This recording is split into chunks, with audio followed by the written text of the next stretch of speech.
Hello, my name is Travis Gafford, and I am an esports interviewer and content creator from the US. And how do you feel the C9 breakthrough? It feels really good to see C9 make it to the semifinals. This is historic for North America, and I think for a long time people expected that we would constantly lose to Korea. So C9 making it 3-0 over a LCK team feels particularly fantastic. So it's a really good day for North America, and I think it will hopefully inspire North American teams for years to come. You just said the gap didn't close, it inverted. Oh yeah. Do you really think so? Yeah, so I joked on Twitter and said the gap didn't close, it inverted. I don't think that's the case. I think, you know, I don't expect from here on out North America and Europe to just constantly be on top. But I do think that this was a really weak year for LCK. It is kind of surprising to me that they, a region that people expect to adapt really quickly, weren't able to adapt very quickly at this Worlds, as we saw a pretty big shift in the meta right around the time Vitality started playing aggressively. So I don't know what's going to happen, but I do think that perhaps we'll see more competition and some of the other regions are catching up. Honestly, I'm also not sure why RNG was beaten by G2. If you look at the odds, they were super in RNG's favor. I think a lot of people expected them to make it to the finals and possibly win. Meanwhile, G2 didn't make it into summer finals. They were not expected to make it here. They looked really weak in the play-ins.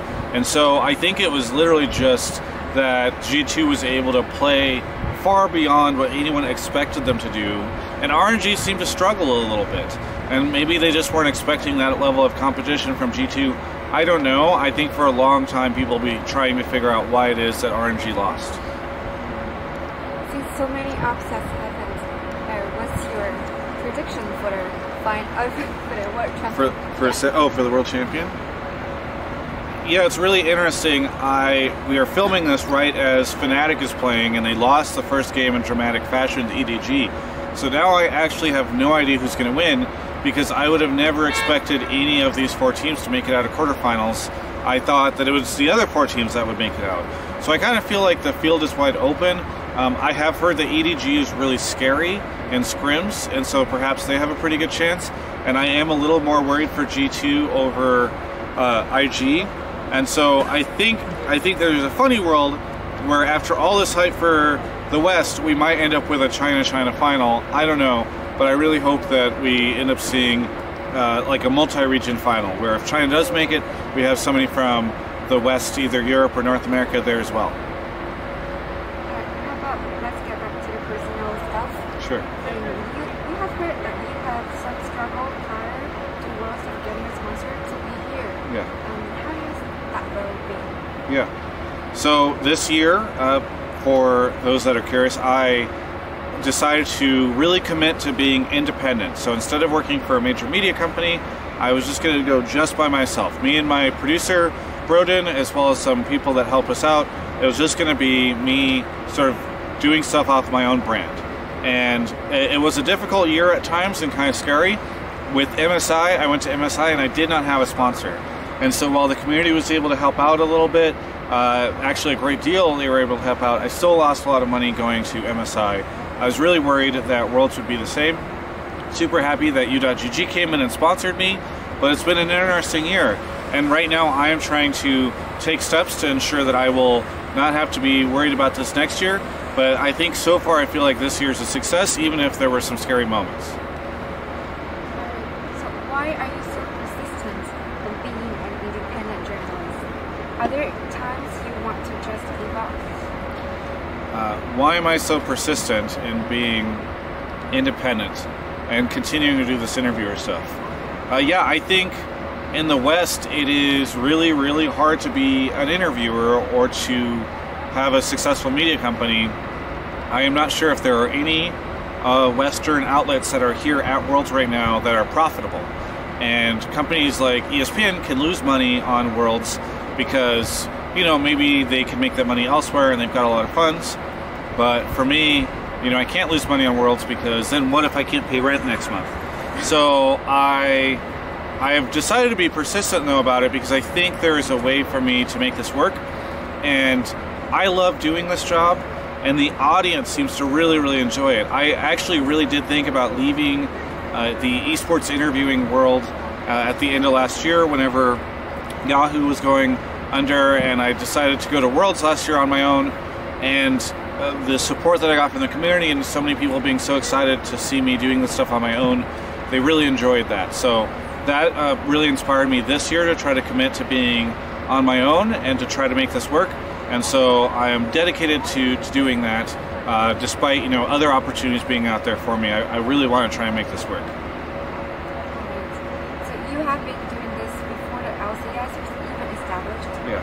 What is like watching the players grow, or the whole league grow? Yeah. So it is true that I've been doing this since before LCS was established.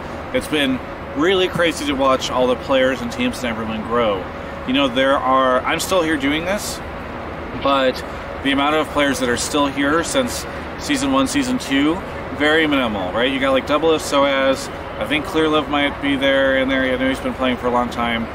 There's only very few players that are doing that, so it's kind of sad at times to see players slowly drop off, but it's also really cool to see brand new stars pop up. Like this year we see Licorice and Zazel going hard for Cloud9.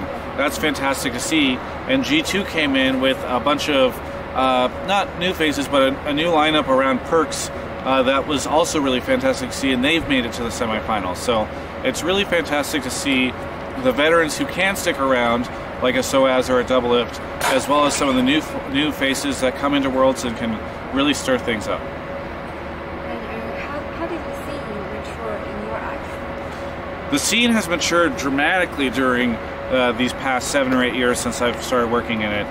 You see the franchising system come in, where traditional sports owners have come in and really helped level up in certain areas teams. You see that same franchising happening in Europe. LCK and LPL have also evolved, and perhaps even the regions are catching up to LCK despite the strong lead that they had on us starting in Season 3. So it has been fantastic to see the scene mature, and I really love covering Worlds and LCS and seeing it grow every year. Is an ace talent pool as shallow as they say? I'm sorry? Talent pool. Is an ace talent pool as shallow as they say? Yeah. I do not think North America's talent pool is as shallow as they say, because you can look at a Cloud9 that is working primarily off of North American talent, and see the success that that organization is having with that. And I think we saw several new North American faces and rookies pop up in the past year. I'm excited to see what scouting grounds has been able to pull out, and the academy system. So it's been fantastic to sort of see a lot of the rumors about North America's talent pool disproven this year. What do you see in the future for esports? Yeah. For the future of esports, I think we still don't know, but there's been a lot of talk this year about League of Legends dying, or this just not being a thing. Worlds this year, in my mind, disproves that. You've got a lot of sponsorship coming in.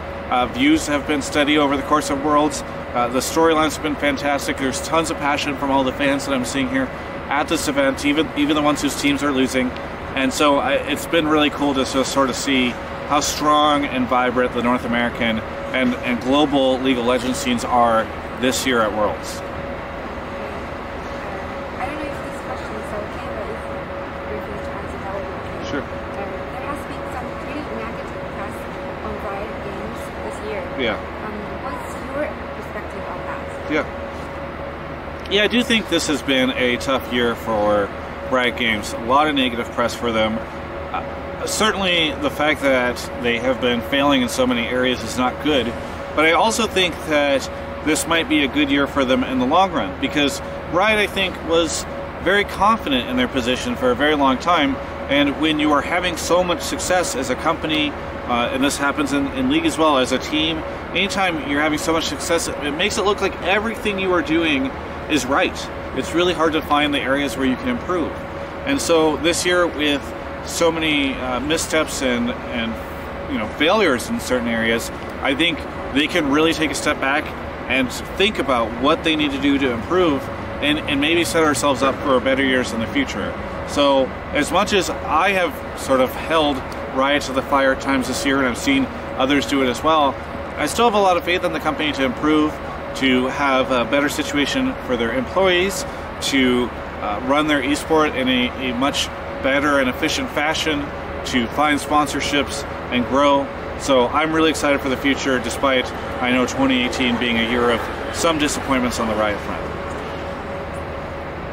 How do you balance content creation and streaming? How do I balance content creation and streaming? Well, streaming is kind of new to me this year, actually. I previously only really streamed my shows, but what I'm realizing is streaming provides such a unique and direct way to interact with the audience of people that I'm building. It's also really cool because in the past, when I worked for major media companies, it was all about building the brand of GameSpot, building the brand of Yahoo, and getting people to care about those things.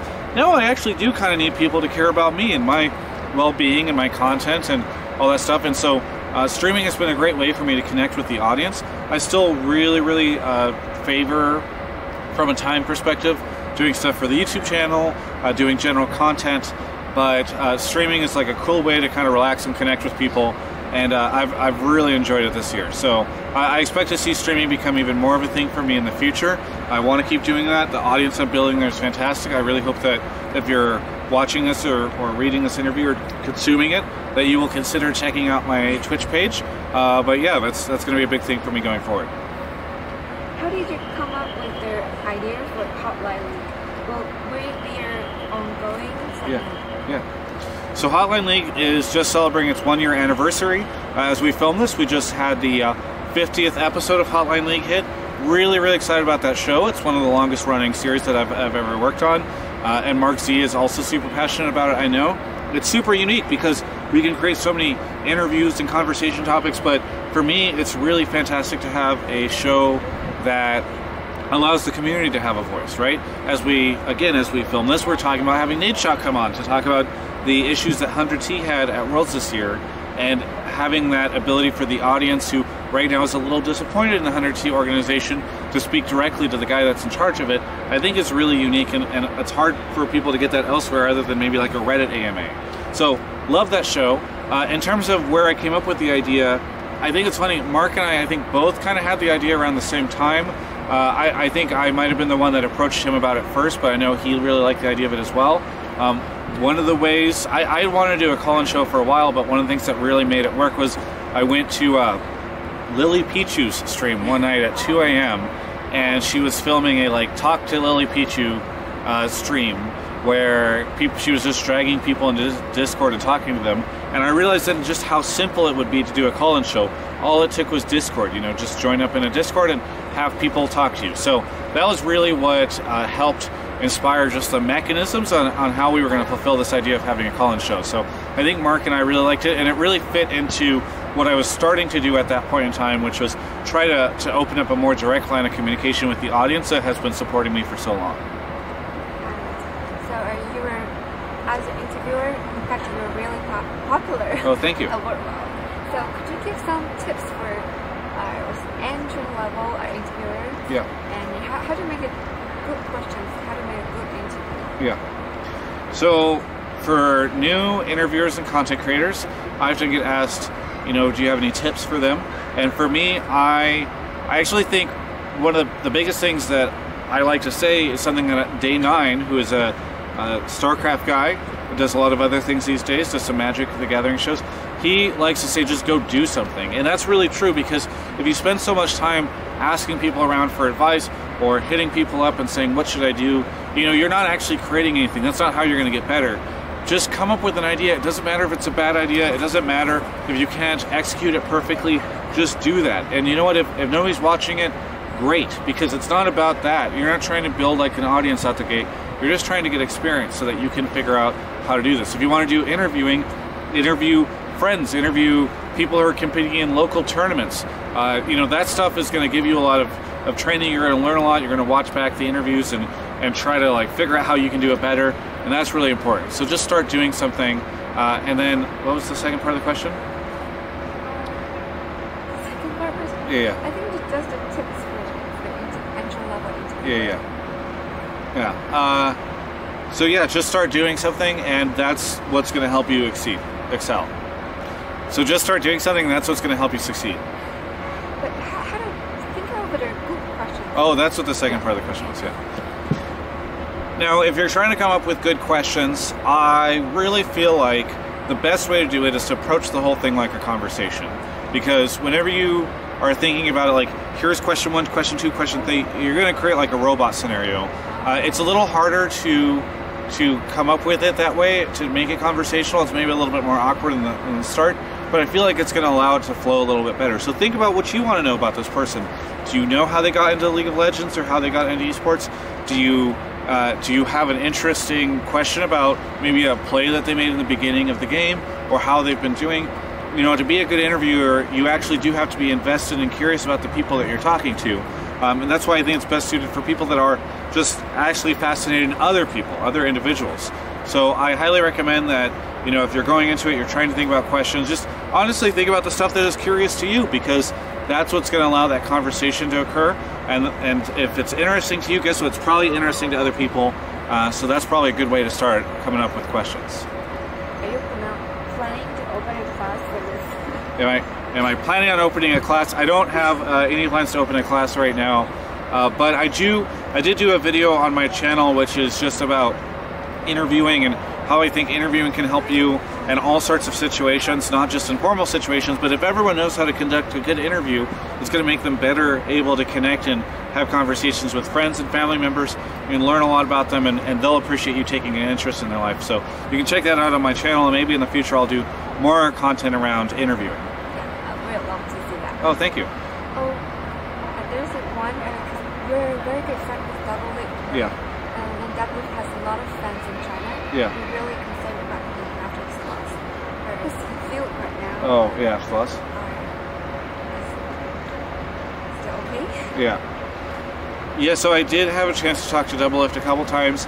I think he feels really disheartened because, you know, he keeps kind of reliving Worlds every year.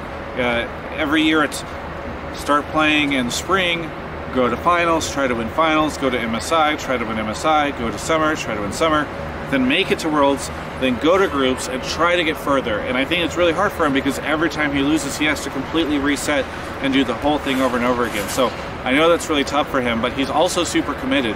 And I know that he's going to keep trying until he can make it happen. So I'm really hopeful for his future. I know it's really tough on him, but I also know that he's stubborn and committed, and he's going to do what he can to try to get further at Worlds every year. So he's not thinking of retiring? Yeah. To my knowledge, he's not told me anything about retiring anytime soon, so I don't expect that to happen. That's a good news for us. Yeah. So at last, can you say something to your fans who love you from the world? Oh yeah. From LPL? Like LPL fans, or just anywhere? Anywhere. Okay. Yeah, for those that have supported me in this past year, I really appreciate it. I want to shout out to the LPL fans because I know that this is maybe getting translated over for them. I have absolutely loved engaging with the LPL fans in the past year. From Worlds last year, I realized just how passionate they could be. Made a Weibo this year, and it's been really fun to see all the people trying to talk to me there, even though we have a language barrier. So love the LPL fans, and for all the folks that are around the world that are watching my content, thank you so much for supporting me this year. It's been incredible for me to be able to make it independently, and a lot of that has been your support, from supporting my sponsors to you know, following me on Twitch or YouTube or Twitter. All that stuff has been really, really incredible, and you're the reason why I want to keep doing this every year. So thank you so much for watching the video, and thank you for supporting me throughout the year.